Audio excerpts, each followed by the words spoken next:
Hello again. This is Lawrence Holgate, the host of Understanding Plato and the author of the textbook of the same name.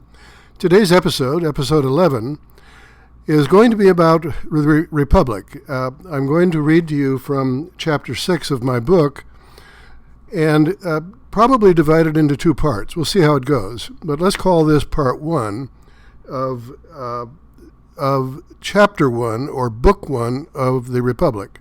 As I said, in my book, in Understanding Plato, you'll find it under chapter 6. And we're going to call this first part the challenge of Thrasymachus, who is the main character in the dialogue. I should say the counter character, the main counter character in the dialogue, because Socrates, who is our hero, of course, has a lot to contend with in the Republic. Republic was written in the middle of Plato's philosophical career, sometime after he founded the Academy. And although Socrates had been executed long before Plato wrote Republic, Socrates remains the central character in this and many other later dialogues of Plato. Socrates is portrayed by Plato as dominating every discussion, but we also see him now providing answers to his own philosophical questions, instead of doing what he did before, which was a technique of asking for and then refuting answers that he has extracted from others, but giving no idea to the people who listened to him what his own views happened to be. It's clear that Socrates is no longer on an aggressive quest to find out why the Pythian oracle had declared that he was the wisest person in Athens. He's doing something else now. He's trying to make a discovery, or a series of discoveries. The scene of Republic is the home of Cephalus, the father of Polemarchus, who has persuaded Socrates and his friend Glaucon, who is with Socrates, to accept an invitation to spend time with them before making the long walk from Piraeus to Athens. Socrates and his friend were at a prayer meeting, or they were at a celebration being held in Piraeus, which is the seaport of Athens. They'd had a good time there, Socrates tells us, but they're now making the long walk home, and Polemarchus comes up, or at least a slave boy comes up and says, "Would you please go back and spend some time with my father, Cephalus?" Well, it turned out to be not a short visit. If Republic was an account of an actual dialogue, then the time spent by Socrates with his friends would have encompassed several hours. And the conversation was the substance of one of the great classics in Western intellectual history. I'm going to begin discussion and analysis with Book 1, or as I said, Chapter 1 of the Republic. It includes both a description of what Socrates wants from a definition of the concept of justice, his conflict with the character Thrasymachus about the definition, and the later claim of Thrasymachus that injustice is more profitable than injustice, as I said earlier, is going to dominate this discussion. There are 3 attempts, though, to define justice, and 3 characters who attempt to provide Socrates with a satisfactory definition. It begins with the elderly Cephalus, who says that one of the advantages of being wealthy is that he has never had to commit an injustice. Now, this remark gives Socrates an opening to ask the question, well, what is justice, Cephalus? And here's a short list of replies that we get not just from Cephalus, but from 2 other characters we'll be talking about. First, justice is paying your debts and telling the truth. That's the definition that Cephalus gives. Polemarchus, his son, says that justice is benefiting your friends and harming your enemies. And the third, the one we're going to talk about at length, is by Thrasymachus, who says that justice is whatever promotes the advantage of those who have political power.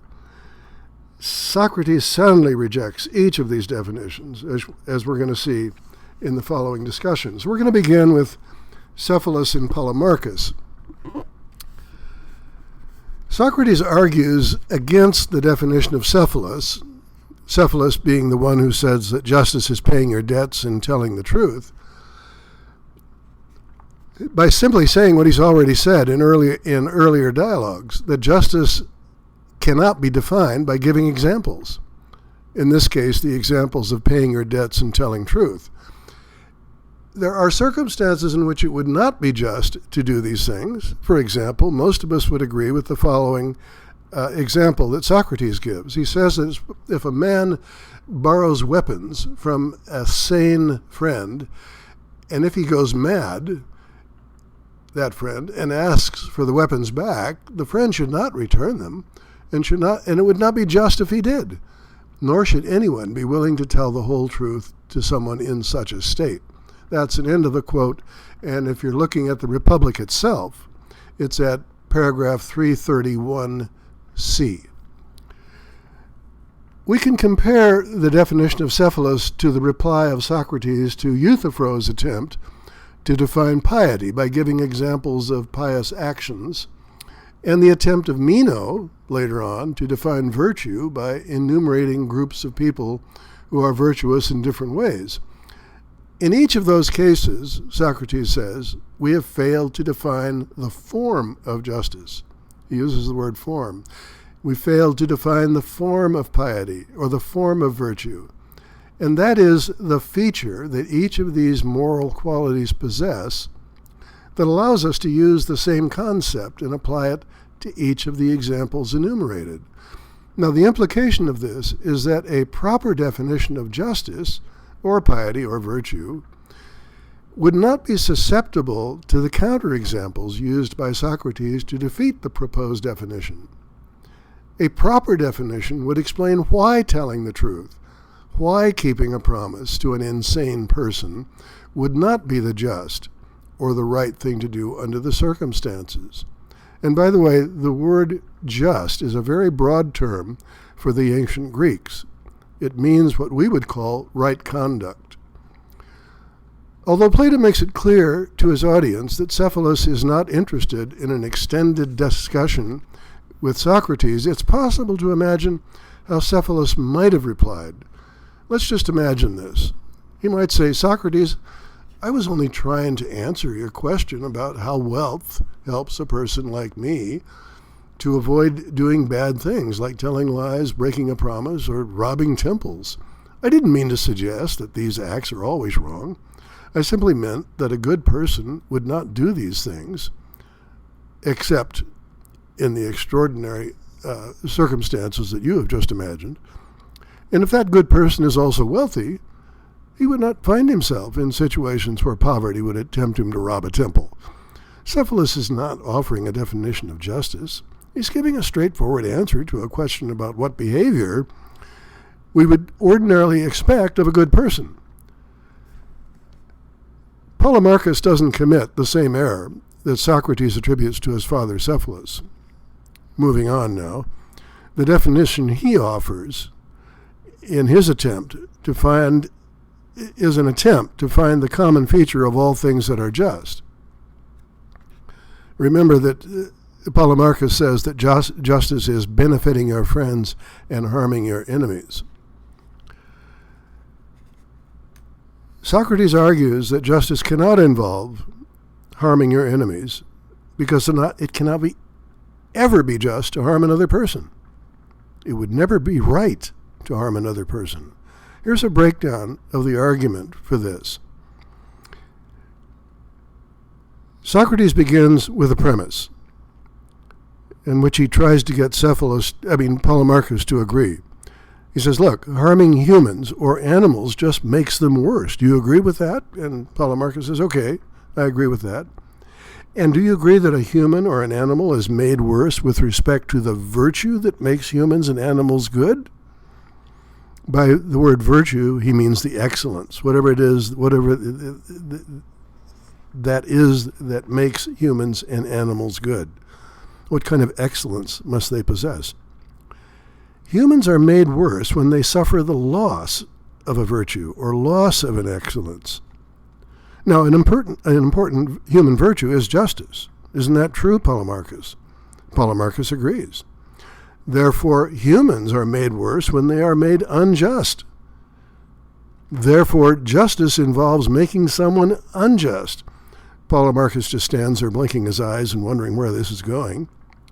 But justice cannot involve making someone unjust. There's your contradiction, by the way. Therefore, justice cannot involve harming one's enemies. So see what he does. He takes the concept of justice, or the idea of justice harming someone, and turns it into the idea that justice is making someone unjust. To harm is to make someone unjust. Therefore, justice cannot involve harming one's enemies. This argument is another example of what we saw in the previous episodes. It's the example of reductio ad absurdum, a tactic that is taken in logic. Reductio means, that's the Latin, it means reducing a proposition to absurdity, or a hypothesis to absurdity. Socrates asserts that justice cannot involve making someone unjust. This contradicts the absurdity in the fifth step. Therefore, justice involves making someone unjust, thereby giving us the conclusion that justice cannot involve harming one's enemies. Some questions we should ask about this argument. We might want to ask what kind of assertion is being made in the first premise when he says that harming humans or animals makes them worse. Is that an analytic proposition, claiming that there's some kind of logical connection between harming someone and making them worse? Or is this just an empirical claim, a claim that is true by observation, predicting what will happen to people when they are harmed? Secondly, we might want to ask, why is being made unjust being made worse? What standard of worse is implied by this claim? We don't know. If you're a critical thinker now, you're going to want to ask these questions. What standard of worse could Socrates be using to equate it with injustice? And third, how do we go about making someone unjust? Fourth, what counterexamples might we use to show that this is false? How would Socrates deal with these counterexamples? These are all questions, I think, that if you're looking for a great term paper or studying for an exam, and there's going to be a question that is not a multiple choice question, but a question in which the professor wants you to actually write a short account, all of these questions are going to serve you well if you think about them. The final attempt to define justice is by the character Thrasymachus, who barges into the discussion like a wild beast, and he hurls a series of insults both at Socrates and at the Socratic method of inquiry. And Socrates, with the help of others in the room, finally get Thrasymachus to calm down and offer his own definition. Well, here's what he says. This is Thrasymachus, and in the Republic it's at section 338b. Listen then, I say, justice is nothing other than what is advantageous for the stronger. Now, after clarifying that the word stronger refers not to physical strength, but to political power, we understand that Thrasymachus means that justice is the same in all cities, what is advantageous for the established ruler. When those with political power create laws, they always do so with a view to promoting their own good, not yours. This is Thrasymachus talking. They then tell those to whom the laws apply that it is just to obey these laws and unjust to disobey them. It's Thrasymachus' version of the big lie. The laws, we can assume, are commands backed by threats of punishment for disobedience. And it's this feature of the law that Socrates uses to trap Thrasymachus in a contradiction. Socrates gets Thrasymachus to admit that the rulers may sometimes be mistaken about what is to their own advantage. I mean, suppose that the law says that citizens should always pay their annual taxes. Got that? Citizens should always pay their annual taxes. And let's suppose that payment to taxes is made to a particular tax collector. But this tax collector is corrupt, and he keeps most of the money for himself. The rulers don't know that the tax collector is corrupt. If it is just to obey the commands of the ruler, and the command of the ruler doesn't promote the ruler's own advantage, then those who obey the command of the ruler have done something that is both just and unjust at the same time. There we go again. Socrates is reducing a definition to an absurdity. Think back on this. Wasn't it Thrasymachus who said that it is always to one's advantage to do what is to do something that is just, but just is following the commands of the ruler. And if the ruler commands something that is not to his advantage, but in fact to his disadvantage, he just doesn't realize this, then he's doing something that is both just and unjust at the same time. There's an easy way out of this embarrassing consequence, and Thrasymachus takes it. The character Clitophon, who's in the audience, suggests that what he, Thrasymachus, must mean by what is advantageous for the stronger is, quote, what the stronger believes to be advantage for him. And that is what Thrasymachus maintains the weaker must do. And that is what he maintains is what is just. So there's no absurdity in saying that justice is whatever promotes the advantage of the ruler if we revise the original definition with that word belief. It's what the stranger believes to be advantageous for him. That would solve the problem, but Thrasymachus will have none of this because Clitophon's interpretation implies that rulers are sometimes in error about what is to their own advantage. Thrasymachus believes that making an error is a sign of ignorance. Hence, if we are to speak precisely, Thrasymachus says, a ruler is no more capable of making a mistake when he rules than is the doctor, an accountant, or a grammarian capable of making a mistake. If a doctor makes an error by prescribing the wrong medication, or he amputates the wrong limb, then at that moment, that person is not a doctor. Quote, each of these, to the extent that he is what we call him, never makes errors, so that according to the precise account, no craftsman of any kind, medical or unmedical, ever makes errors. By analogy, then, a ruler, to the extent that he is a ruler, never makes errors and unerringly decrees what is best for himself, and that is what his subjects must do. So the question now becomes, do rulers rule for the good of their subjects? Socrates doesn't challenge this last remark, and he agrees to use a precise definition of the word ruler. And by using this precise sense, Socrates gets Thrasymachus to admit that the ruler, to the extent that he is a ruler, never considers or enjoins what is advantageous for himself, but what is advantageous for his subject, that on which he practices his craft. Okay, see what Socrates is doing now. He's giving Thrasymachus what he wants, namely that a ruler never makes a mistake.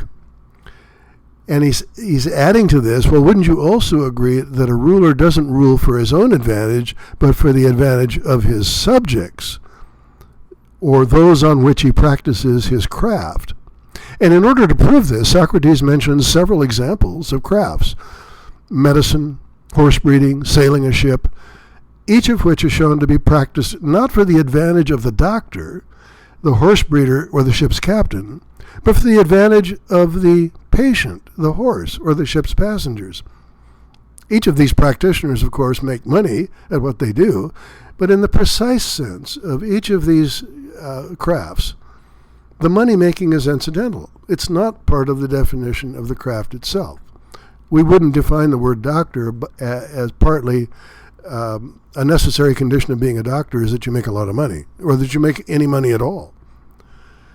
Well, that's it for today. I think we'll continue with Book 1 of Understanding Plato in episode 12. Thank you for listening, and remember that if you would like a copy of Understanding Plato, just go to either my website, which is www.houlgatebooks.com. That's HOULGATE, books, plural.com. And just click on the link that will take you to Amazon.com, or you can just go straight to Amazon. Click the image of the book Understanding Plato, and you can get a copy for under $5. And by the way, when you're on my website, you can get a free copy of a book that I wrote a couple of years ago called Understanding Philosophy, which gives you a lot of hints about how to think critically about philosophy and how to write a killer term paper. And with that word, I will say good evening, and we'll see you on the ensuing Monday. Thank you.